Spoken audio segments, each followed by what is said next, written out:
ബഹുമാന്യരെ, നിങ്ങൾക്കെല്ലാവർക്കും സ്നേഹവന്ദനം ഒരിക്കൽ കൂടി പ്രകാശിപ്പിക്കുന്നു. ഇന്ന് വിശുദ്ധ തിരുവഴുത്തിൽ നിന്ന് രക്ഷിക്കപ്പെടാത്ത ഒരു വ്യക്തിയെ നമുക്ക് എങ്ങനെ തിരിച്ചറിയാൻ സാധിക്കും എന്നതിലേക്കുള്ള 7 അടയാളങ്ങളാണ് ഞാനിവിടെ പറയുവാൻ ആഗ്രഹിക്കുന്നത്. വാൻ ഹാവനർ എന്ന് പറയുന്ന പ്രശസ്തനായ ഒരു അമേരിക്കൻ പാസ്റ്ററും ഒരു എഴുത്തുകാരനും ഒരു ശുശ്രൂഷകനും ഉണ്ടായിരുന്നു. അദ്ദേഹത്തിന്റെ ഒരു പുസ്തകത്തിൽ അദ്ദേഹത്തിന്റെ ഒരു പ്രസംഗം രേഖപ്പെടുത്തിയിരിക്കുന്നത് ഇങ്ങനെയാണ്: The Church of Jesus Christ is filled with baptized sinners. ദൈവസഭ ഈ കാലഘട്ടങ്ങളിൽ സ്നാനപ്പെട്ട പാപികളെ കൊണ്ട് നിറഞ്ഞിരിക്കുന്നു എന്നാണ് അദ്ദേഹം പറയുന്നത്. വളരെ വാസ്തവമാണ്. ആദ്യ നാളുകളിൽ രക്ഷിക്കപ്പെട്ടവർ ദൈവസഭയുടെ അംഗങ്ങളായിരുന്നു. ഈ അന്ത്യകാലം വന്നപ്പോൾ സ്നാനപ്പെട്ടവർ ദൈവസഭയുടെ അംഗങ്ങളായിത്തീരുന്നു എന്നൊരു പ്രതിഭാസാത്മകമായ മാറ്റം പല സഭകളിലും നമുക്ക് കാണുവാനായിട്ട് സാധിക്കുന്നു. അങ്ങനെ വരുമ്പോൾ സഭയിൽ അകത്ത് തന്നെ രക്ഷിക്കപ്പെടാത്ത ധാരാളം ആളുകൾ പാരമ്പര്യത്തിലൂടെയോ പരമ്പരാഗതമായ കുടുംബ ബന്ധത്തിലൂടെയോ ഒക്കെ അല്ലെങ്കിൽ രക്ഷിക്കപ്പെട്ടു എന്നുള്ള ഭാവേനയോ ദൈവസഭയുടെ അംഗങ്ങളായി മാറ്റപ്പെട്ടിട്ടുണ്ട്. അവരെ നമുക്ക് എങ്ങനെ തിരിച്ചറിയാനായിട്ട് സാധിക്കും? ഒരു രക്ഷിക്കപ്പെടാത്ത വ്യക്തിയെ എങ്ങനെ നമുക്ക് തിരിച്ചറിയാൻ കഴിയും?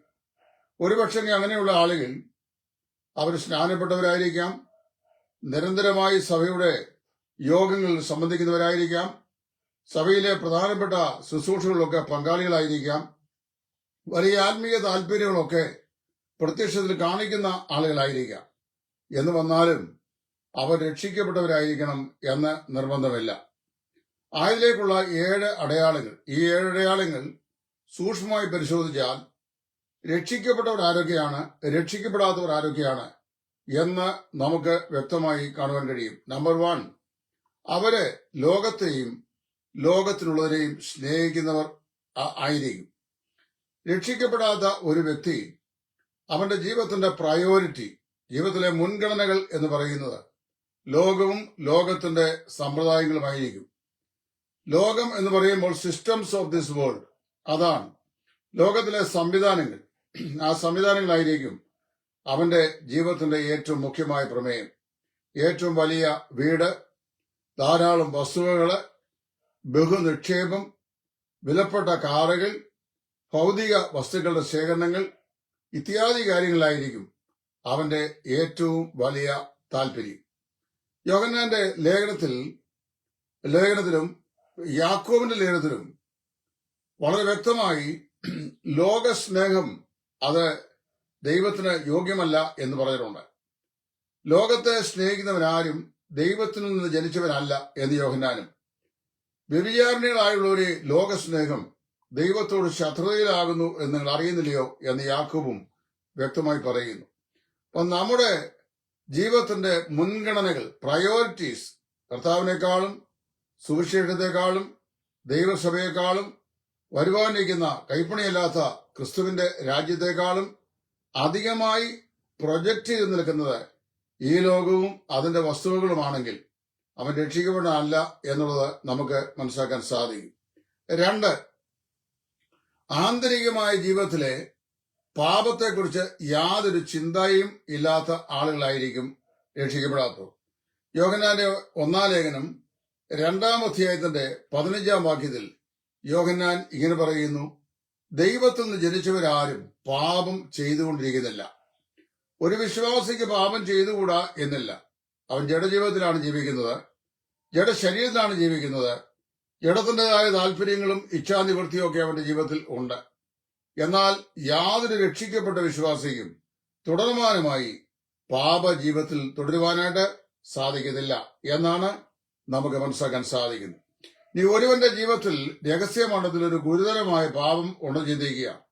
ആ പാപത്തെക്കുറിച്ച് യാതൊരു ബോധരേഷമില്ലാതെ ആരെല്ലാം അത് ചൂണ്ടിക്കാണിച്ചാലും അതാ മറ്റുള്ളവരുടെ മുമ്പാകെ അത് വെളിപ്പെട്ട് വന്നാലും തനിക്ക് യാതൊരു ഒരു ബോധവും ആ വിഷയത്തെക്കുറിച്ചില്ലാതെ, ഒരു ചിന്താഗതിയും അതേക്കുറിച്ചില്ലാതെ, ഒരു അനുതാപവും അതേക്കുറിച്ചില്ലാതെ മുൻപോട്ട് പോകുന്നെങ്കിൽ ആ ആള് രക്ഷിക്കപ്പെട്ടവനല്ല എന്ന് വ്യക്തം. ഒരു പക്ഷെങ്കിൽ വലിയ പ്രസംഗിയൊക്കെ ആയിരിക്കാം, അല്ലെങ്കിൽ വലിയ ബൈബിൾ ക്ലാസ് വെക്കുന്ന ആളായിരിക്കാം. അതൊന്നും ഇതിന്റെ അടയാളമല്ല. മറഞ്ഞിരിക്കുന്ന മണ്ഡലത്തിലെ പാപങ്ങളെക്കുറിച്ച് if you do not have any botheration, it means you are not a born again person. 3, രക്ഷിക്കപ്പെടാത്ത ഒരു വ്യക്തിക്ക് വാസ്തവത്തില് ദൈവത്തോടും ദൈവവചനത്തോടും ഒരു പ്രാമുഖ്യത അല്ലെങ്കിൽ താല്പര്യമില്ല. പല ആൾക്കാരും ഒരു വിരക്തഭാവം. രക്ഷിക്കപ്പെട്ടവനാണെങ്കിൽ അവന്റെ പുതിയ ഹൃദയത്തിന്റെ താല്പര്യമനുസരിച്ചായിരിക്കും അവന്റെ ആത്മീയ ചിന്തയും ആത്മീയമായിരുന്ന പരിവേശങ്ങളും. എന്നാൽ രക്ഷിക്കപ്പെടാത്തവന് ദൈവത്തോടും ഒരു താല്പര്യമില്ല, ദൈവവചനത്തോടും ഒരു താല്പര്യമില്ല. ഇപ്പൊ രക്ഷിക്കപ്പെട്ടവനാണെങ്കിൽ അവൻ ദൈവത്തിന്റെ വചനം നന്നായി പഠിക്കുകയും ആസ്വദിക്കുകയും ചെയ്യും. രക്ഷിക്കപ്പെടുന്ന നിമിഷം മുതൽ ദൈവത്തിന്റെ പരിശുദ്ധാത്മാവ് അവന്റെ ഹൃദയാന്തർഭാഗത്ത് വാസം കൊള്ളുകയും അവനിൽ വസിക്കുന്ന ദൈവത്തിന്റെ പരിശുദ്ധാത്മാവ് ദൈവത്തിന്റെ വചനത്തെക്കുറിച്ചുള്ള പ്രത്യേകമായ ഒരു താല്പര്യവും ഒരു വിശപ്പും അവന്റെ ഹൃദയത്തിൽ അന്തരംഗത്തിൽ നൽകുകയും ആ ദൈവവചനം അവൻ ആഗ്രഹിക്കുകയും അത് ആഹരിച്ച് അവൻ തൃപ്തനായി തീരുകയും ചെയ്യുന്നു. ദാവീദ് പറയുമ്പോൾ, ഞാൻ രാത്രി തോറും എന്റെ കിടക്കയിൽ നിന്നെ ഓർക്കുകയും നിന്റെ ന്യായപ്രമാണത്തെ ഞാൻ ധ്യാനിക്കുകയും ചെയ്യുമ്പോൾ എന്റെ പ്രാണന് മജ്ജയും മേധസ്സും കൊണ്ടതുപോലെ തൃപ്തി വരുന്നു എന്ന് പറയുന്നു. രക്ഷിക്കപ്പെട്ടവൻ അല്ലെങ്കിൽ അവന് ദൈവവചനത്തോട് യാതൊരു അതിയായ താല്പര്യവും ഉണ്ടാകുകയില്ല.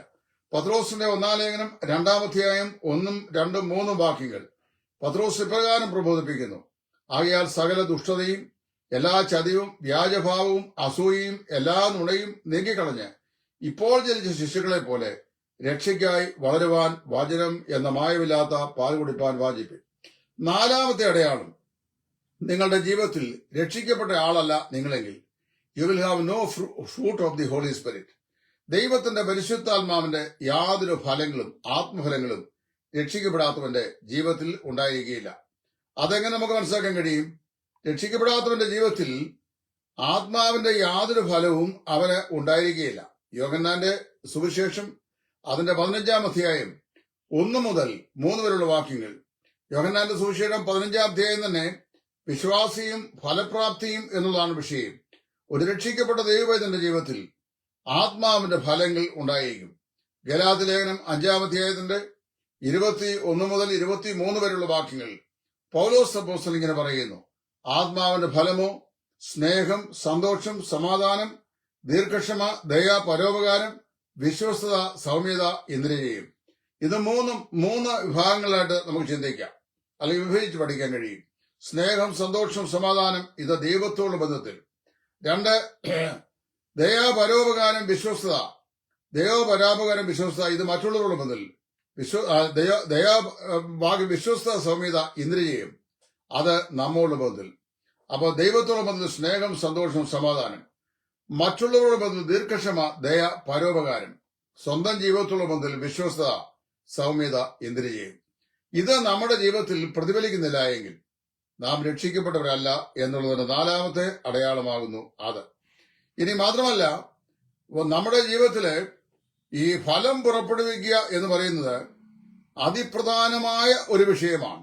രക്ഷിക്കപ്പെട്ടവൻ നിശ്ചയമായും പരിശുദ്ധാത്മാവിന്റെ ഫലങ്ങൾ ഉണ്ടാവും, ക്രിസ്തുവിന്റെ സ്വഭാവങ്ങൾ ഉണ്ടാവും. ഇനി 5, രക്ഷിക്കപ്പെടാത്തവന്റെ 5-ാമത്തെ അടയാളം, you treat God like a religion, not in a relationship. ദൈവത്തെ ഒരു മതമായി കണക്കാക്കുക, അല്ലെങ്കിൽ മതവിശ്വാസമായി കണക്കാക്കുക, ഒരു ബന്ധമായി കണക്കാക്കാതിരിക്കുക. മത്തായിയുടെ സുവിശേഷം 15-ന്റെ എന്താ കർത്താവ് പറഞ്ഞത്? ക്രിസ്തീയ ജീവിതം എന്ന് പറയുന്നത് ഒരു റിലേഷൻഷിപ്പിന്റെ ജീവിതമാണ്. കർത്താവായ യേശു ക്രിസ്തുമായുള്ള ബന്ധം. നാം രക്ഷിക്കപ്പെട്ട് കഴിയുമ്പോൾ പിതാവായ ദൈവം, അതായത് വലിയവനായ ദൈവം നമ്മുടെ ആത്മപിതാവായി മാറുന്നു. പിതാവിൽ നിന്ന് ജനിച്ച മക്കളായി നാം തീർന്നുകൊണ്ട് അവൻ നമ്മുടെ പിതാവായി തീരുന്നു. അതേ നിമിഷത്തിൽ അവൻ നമ്മുടെ ജീവിതത്തിന്റെ വഴികാട്ടിയായി മാറുന്നു. അപ്പോൾ തന്നെ നമ്മുടെ ജീവിതത്തിന്റെ കൂട്ടാളിയായി എന്ന് പറഞ്ഞാൽ നമ്മുടെ ജീവിതത്തിന്റെ എല്ലാ രംഗങ്ങളിലും നമ്മോട് കൂടെ ഇരിക്കുന്ന യഹോവ ശമ്മായായി, നമ്മുടെ ജീവിതത്തിന്റെ ഏറ്റവും നല്ല സ്നേഹിതനായി കർത്താവ് മാറുന്നു. വാസ്തവത്തില് ഇതിനെയാണ് റിലേഷൻഷിപ്പ് അല്ലെങ്കിൽ ബന്ധം എന്ന് പറയുന്നത്. രക്ഷിക്കപ്പെട്ട ദൈവവേദനില് ദൈവം അവന്റെ പിതാവാണ്, ദൈവം അവന്റെ ജീവിത സഖിയാണ്, ദൈവം അവന്റെ ഉറ്റ സ്നേഹിതനാണ്. ദൈവം അവന്റെ ജീവിതത്തിന്റെ വഴികാട്ടിയാണ്. അപ്പൊ ആ നിലയില് ദൈവത്തെ മനസ്സിലാക്കാൻ കഴിയാതെ ഞായറാഴ്ച പോയി നാമമാത്രമായി ദൈവത്തെ ആരാധിക്കുന്നു. പിന്നെ ഇടയ്ക്കുള്ള സഭായോഗങ്ങളിൽ സമയമുണ്ടെങ്കിൽ പോയി സംബന്ധിക്കുന്നു. നാട് നീളെയുള്ള ക്ലാസ്സുകൾക്കൊക്കെ പോയി സംബന്ധിക്കുന്നു. ഇതൊക്കെ ഒരു റിലീജിയസ് ആയിട്ടുള്ള താല്പര്യമാണ്, മതപരമായ ഒരു ആചാരപരമായ സമീപനം എന്ന് പറയാം. എന്നാൽ ഇതൊന്നും വാസ്തവത്തില് ആ ആള് രക്ഷിക്കപ്പെട്ടു എന്നുള്ളതിന്റെ യഥാർത്ഥമായ അടയാളമല്ല. Lip service is not heart service. അതര ചർവണം എന്ന് പറയുന്നത് ഹൃദയത്തിന്റെ ശുശ്രൂഷയല്ല എന്ന് മനസ്സിലാക്കുക. ഈ ജനം അതരം കൊണ്ട് തന്നെ ബഹുമാനിക്കുകയും ഹൃദയം കൊണ്ട് അവരിൽ നിന്ന് വളരെ ദൂരത്തായിരിക്കുകയും ചെയ്യുന്നുവെന്ന് ഇസ്രായേലിനെ സംബന്ധിച്ച് ദൈവം കുറ്റപ്പെടുത്തിയത് യെശയ്യാപ്രവാചകന്റെ പുസ്തകം നാം വായിക്കുന്നു. അപ്പൊ വാസ്തവത്തില് നിങ്ങൾ രക്ഷിക്കപ്പെട്ട ആളാണെങ്കിൽ എന്തുണ്ടായിരിക്കും? നിങ്ങളുടെ ജീവിതത്തിൽ ദൈവത്തെ ഒഴിച്ചു നിർത്താൻ കഴിയാത്ത ദൈവത്തോട് സജീവമായ ഒരു ബന്ധം നിങ്ങൾക്കുണ്ടായിരിക്കും. ആറാമത്തെ അടയാളം, കാലപ്പഴക്കത്തിലൂടെ നിങ്ങൾ ക്രിസ്തുവിന് അനുരൂപമായി രൂപാന്തരപ്പെടുന്നില്ല. 2 കൊരിന്ത്യർ 5:17 അവിടെ നാം ഇങ്ങനെ വായിക്കുന്നു, ഒരുവൻ ക്രിസ്തുവിലായാൽ അവൻ പുതു സൃഷ്ടിയാകുന്നു, പഴയത് കഴിഞ്ഞുപോയി, ഇതാ സകലവും പുതുതായി തീർന്നിരിക്കുന്നു. ഒരു പാപി രക്ഷിക്കപ്പെട്ട് കർത്താവായ യേശു ക്രിസ്തുവിൽ വിശ്വസിക്കുന്നതോടുകൂടി അവന്റെ ജീവിതത്തിലേക്ക് കടന്നു വരുന്ന ദൈവത്തിന്റെ പരിശുദ്ധാത്മാവ് അവനെ ക്രിസ്തുവിന് അനുരൂപമായി രൂപാന്തരപ്പെടുത്തുന്ന പ്രവൃത്തി അവനിൽ സമാരംഭിച്ചു കഴിഞ്ഞു. ആ രൂപാന്തരം അവന്റെ അനുദിന ക്രിസ്തീയ ജീവിതത്തിൽ മേൽക്കുമേൽ വർദ്ധിച്ചു വരികയും ഓരോ ദിവസങ്ങൾ പിന്നിടുന്തോറും അവന്റെ ആത്മീയ ജീവിതത്തിൽ അവൻ ക്രിസ്തു അനുരൂപിയായി മാറ്റപ്പെടുകയും ചെയ്യുന്നു. കർത്താവായ യേശു ക്രിസ്തുവിന്റെ സ്വഭാവത്തോട് അനുരൂപമായി രൂപാന്തരപ്പെട്ടുകൊണ്ടിരിക്കുന്ന ഒരു പ്രകൃതം. രക്ഷിക്കപ്പെട്ട ഒരു വ്യക്തിയാണ്, പക്ഷെ രക്ഷിക്കപ്പെട്ട വർഷങ്ങൾ കഴിഞ്ഞിട്ടും അവന്റെ ജീവിതത്തിൽ യാതൊരു വിധമായ ട്രാൻസ്ഫോർമേഷനും രൂപാന്തരവും ക്രിസ്തുവിന്റെ സ്വഭാവ സൽഗുണങ്ങളും അവനിൽ പ്രതിഫലിക്കുന്നില്ല എങ്കിൽ മനസ്സിലാക്കിക്കൊള്ളണം, അവൻ കേവലം ആചാരപരമായി സഭയിൽ വരുന്നവനാണ്, രക്ഷിക്കപ്പെട്ടവൻ അല്ല. ഇനി 7ാമത്തെ അടയാളം, you don't have the witness of the holy Spirit within you. രക്ഷിക്കപ്പെട്ട വിശ്വാസിയുടെ ഹൃദയത്തിൽ ദൈവത്തിന്റെ പരിശുദ്ധാത്മാവ് വസിക്കുന്നു. നമ്മുടെ ജീവിതത്തിലെ ഏറ്റവും ചെറുതായ ഒരു തെറ്റുപോലും പരിശുദ്ധാത്മാവായ ദൈവം നമ്മുടെ മനസാക്ഷിയിൽ നമ്മെ ഉണർത്തുകയും നമ്മളതിന് പരിഹാരമുണ്ടാക്കുവാനായി നമ്മെ നിർദ്ദേശിക്കുകയും ചെയ്യും. എന്നാൽ യാതൊരു വിധമായിരുന്ന പരിശുദ്ധാത്മാവിന്റെ പ്രവർത്തനവും അല്ലെങ്കിൽ പരിശുദ്ധാത്മാവ് നൽകുന്ന കുറ്റബോധവും ഒരു വിശ്വാസി എന്ന് പറയുന്ന ആളിന്റെ ഹൃദയത്തിൽ ഒരിക്കലും ഫലിക്കുന്നില്ല എങ്കിൽ, ഒരു വളരെ ഗുരുതരമായ തെറ്റുകൾ ചെയ്തിട്ട് പോലും ആ നിലയിൽ ഒരു രൂപാന്തരം അവനുണ്ടാകുന്നില്ലെങ്കിൽ, ഒരു കുറ്റബോധമുള്ള മനസ്സാക്ഷി ഉണ്ടാകുന്നില്ല എങ്കിൽ, പരിശുദ്ധാത്മാവ് ആന്തരികമായി അവനിൽ സംസാരിക്കുന്നില്ല എന്നാണ് അർത്ഥം. അല്ലെങ്കിൽ ഇത് രക്ഷിക്കപ്പെട്ടവനാണെങ്കിൽ അവരുടെ തെറ്റിലകപ്പെട്ട് കഴിഞ്ഞാൽ അവനിൽ വസിക്കുന്ന ദൈവത്തിന്റെ പരിശുദ്ധാത്മാവ് അതേ സംബന്ധിച്ച് ഗ്രീവിയും അതേക്കുറിച്ച് ദുഃഖിക്കുകയും അവനെ കുറ്റബോധമുള്ളവനാക്കി ഉണർത്തുകയും അവനെ ദൈവത്തിലേക്ക് യഥാസ്ഥാനപ്പെടുവാൻ, അവന്റെ പാപങ്ങളെ ഏറ്റുപറഞ്ഞ് ഉപേക്ഷിക്കുവാൻ അവനെ അതിനായി ഉത്സാഹിപ്പിക്കുകയും ചെയ്യും. അങ്ങനെയുള്ള പരിശുദ്ധാത്മാവിന്റെ ആന്തരികമാകുന്ന ശബ്ദം നിങ്ങളിൽ ഇല്ല എങ്കിൽ മനസ്സിലാക്കിക്കൊള്ളണം, നിങ്ങൾ രക്ഷിക്കപ്പെട്ട വ്യക്തിയല്ല. ഞാൻ വാക്കുകൾ ദീർഘിപ്പിക്കുന്നില്ല. രക്ഷിക്കപ്പെടാത്ത ഒരു സഭാംഗം, സഭയുടെ അംഗം എന്ന് പറഞ്ഞാൽ രക്ഷിക്കപ്പെട്ടവനാണ്. എന്നാൽ ഇന്നത്തെ കാലത്തെ നാമധേയ അംഗങ്ങൾ എന്നാണ് ഉദ്ദേശിച്ചത്. ഈ നാമധേയ അംഗങ്ങളായി സ്നാനപ്പെട്ട സഭയിലായിരിക്കുന്ന എങ്കിലും രക്ഷിക്കപ്പെടാത്ത ആളുകളുടെ 7 അടയാളങ്ങൾ അവർ രക്ഷിക്കപ്പെട്ടവരല്ല എന്നതിലേക്ക് എങ്ങനെ മനസ്സിലാക്കാൻ കഴിയും എന്നാണ് ഞാൻ സംഗ്രഹമായി പറഞ്ഞത്. 1, അവർ ലോകത്തെയും ലോകത്തിനുള്ളതിനെയും കർത്താവിനെയും കർത്താവിന്റെ രാജ്യത്തെക്കാളും അധികം സ്നേഹിക്കുന്നു. 2, അവരുടെ ജീവിതത്തിലെ രഹസ്യ പാപങ്ങളെക്കുറിച്ച് യാതൊരു വിധമായ കുറ്റബോധവും ഇല്ലാത്തവരായി, അതേക്കുറിച്ച് പാപബോധമില്ലാത്തവരായി അവർ കഴിയുന്നു. 3, അവർക്ക് ദൈവത്തോടും ദൈവത്തോടുമുള്ള ഒരാത്മീകമായ അഭിരുചി ഇല്ലാത്തവരായി അവരെ കാണുന്നു. 4, അവരിൽ യാതൊരു ആത്മഫലങ്ങളും പുറപ്പെടുവിക്കാത്തവരായി അവരെ കാണുന്നു. അത് കഴിഞ്ഞാൽ പിന്നെ നമ്മൾ വായിക്കുന്നത് 5, അവർ ദൈവത്തെ കേവലം ഒരു മതവിശ്വാസമായി ഉൾക്കൊള്ളുകയും ദൈവത്തോട് വ്യക്തിഗതമാകുന്ന ഒരു ബന്ധം ഇല്ലാത്ത അവസ്ഥയിൽ കഴിയുന്നു. 6, അവരുടെ ജീവിതത്തിൽ അനുദിന രൂപാന്തരം ക്രിസ്തു സ്വഭാവ അടിസ്ഥാനപരമായി കാണുന്നില്ല. ക്രിസ്തുവിന്റെ സ്വഭാവത്തോട് അനുരൂപമായി അവർ അനുദിനം രൂപാന്തരപ്പെടുന്നില്ല. 7, പരിശുദ്ധാത്മാവിന്റെ ആന്തരികമാകുന്ന ഉൾവിളി അല്ലെങ്കിൽ ശബ്ദം അവരുടെ ജീവിതത്തിൽ അവർ കേൾക്കുന്നില്ല. ഈ പറയപ്പെട്ട 7 ലക്ഷങ്ങൾ നിങ്ങൾക്ക് ആർക്കെങ്കിലും ഉണ്ടോ? നിങ്ങൾ ഉറപ്പിച്ചുകൊള്ളുക, കർത്താവായ യേശു ക്രിസ്തു നിങ്ങളിൽ രക്ഷിതാവായി വസിക്കുന്നില്ല. അങ്ങനെയാണെങ്കിൽ നിങ്ങൾ എന്ത് ചെയ്യണം? നിങ്ങൾ കേവലം പ്രൊഫസ് ചെയ്യായിരുന്നു, ഞാനൊരു വിശ്വാസിയാണ് എന്ന് പറഞ്ഞ് നിങ്ങൾ കേവലം പ്രൊഫസ് ചെയ്യായിരുന്നു. നിങ്ങൾ കർത്താവായ യേശു ക്രിസ്തുവിനെ യഥാർത്ഥമായി രക്ഷിതാവായി സ്വീകരിച്ച ആളല്ല. ജീവിതത്തിന്റെ ഏതെങ്കിലും ഒരു നിമിഷത്തിൽ നിങ്ങൾ സ്നാനപ്പെട്ടു എന്ന് വരാം. പക്ഷേ സ്നാനം രക്ഷയ്ക്ക് ഉപാധിയല്ല. രക്ഷിക്കപ്പെട്ടവർ അനുസരിക്കേണ്ട കൽപ്പനയാണ് സ്നാനം. സ്നാനപ്പെട്ട ആരും വീണ്ടും ജനിച്ചവരാണെന്ന് വേദപുസ്തകം പറയുന്നില്ല. എന്നാൽ വീണ്ടും ജനിച്ചവർ സ്നാനപ്പെട്ട് ദൈവത്തെ തന്റെ ജീവിതത്തിൽ തന്റെ പിതാവായി കണ്ടെത്തി തന്റെ ജീവിതത്തിന്റെ രഹസ്യമണ്ഡങ്ങളിലെ പാപങ്ങളെ ഏറ്റുപറഞ്ഞ് ഓരോ ദിവസവും നിമിഷവും ദൈവത്തോട് നിർപ്രാപിച്ച് ആന്തരികമായ പരിശുദ്ധാത്മാവിന്റെ സാക്ഷ്യവും അവന്റെ ശബ്ദവും ഉൾക്കൊണ്ട് ദൈവത്തോടും ദൈവവചനത്തോടും അഭിരുചിയുള്ളവരായി തങ്ങളുടെ ഹൃദയങ്ങളിൽ കർത്താവിനെ വിശുദ്ധീകരിച്ചുകൊണ്ട് ആത്മഫല സമൃദ്ധമായ ജീവിതം നയിക്കുന്നവർ ആയിരിക്കും. അല്ലാത്തവരെ കുറിച്ച് ഈ മത്തായിയുടെ സുവിശേഷം 7-ാം അധ്യായത്തിൽ കർത്താവ് പറഞ്ഞ വാക്കിൽ തന്നെ ഞാൻ ആവർത്തി പറയട്ടെ, ഞാൻ നിങ്ങളെ ഒരു നാളും അറിയുന്നില്ല. ഒരുപക്ഷെങ്കിൽ നിങ്ങൾ 30, 40, 50 വർഷമായി ഒരു സഭയുടെ അംഗമായിരുന്ന് അവിടെ പ്രബോധിപ്പിക്കുകയോ കർത്താവിന്റെ മേശയെക്കുറിച്ച് ചിന്ത പറയുകയോ സഭയുടെ ഉത്തരവാദിത്തങ്ങൾ വഹിക്കുകയോ ആത്മീക ശുശ്രൂഷകൾക്ക് നേതൃത്വം വഹിക്കുകയോ കമ്മിറ്റിക്കാരനായിട്ടിരിക്കുകയോ ഇതൊക്കെ ചെയ്തു എന്ന് വരാം. That's all religious. അതെല്ലാം മതപരമാണ്. ക്രിസ്തു നിങ്ങളെ അറിയുന്നില്ല. ശപിക്കപ്പെട്ടവരെ എന്നെ വിട്ട് പിശാചിനും അവന്റെ ദൂതന്മാർക്കുമായി ഒരുക്കിയിരിക്കുന്ന നിത്യാഗ്നിയിലേക്ക് പോകുവിൻ, ഞാൻ നിങ്ങളെ ഒരു നാളും അറിയുന്നില്ല എന്ന് അന്ന് അവൻ തീർത്ത് അവരോട് പറയും. അങ്ങനെയാണെങ്കിലും ഇനി നിങ്ങൾക്ക് എന്ത് ചെയ്യാം? രക്ഷിക്കപ്പെടാൻ സമയമുണ്ട്.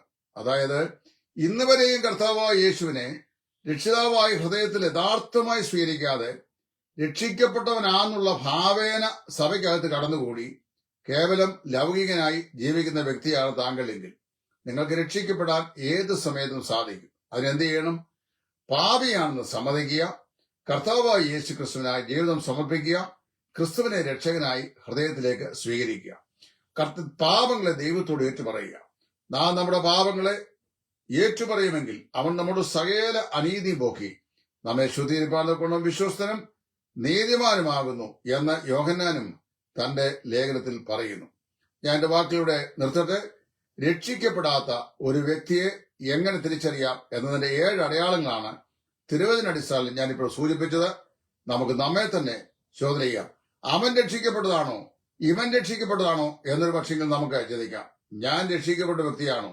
എന്നിൽ ഈ പറയപ്പെട്ട ഈ 7 ഗുണങ്ങളാണോ പ്രൊജക്ട് ചെയ്യുന്നത് എങ്കിൽ ഞാൻ രക്ഷിക്കപ്പെട്ടതല്ല എന്ന് തിരിച്ചറിയുവാൻ നമുക്ക് ഓരോരുത്തർക്കും കർത്താവ് കൃപ നൽകട്ടെ.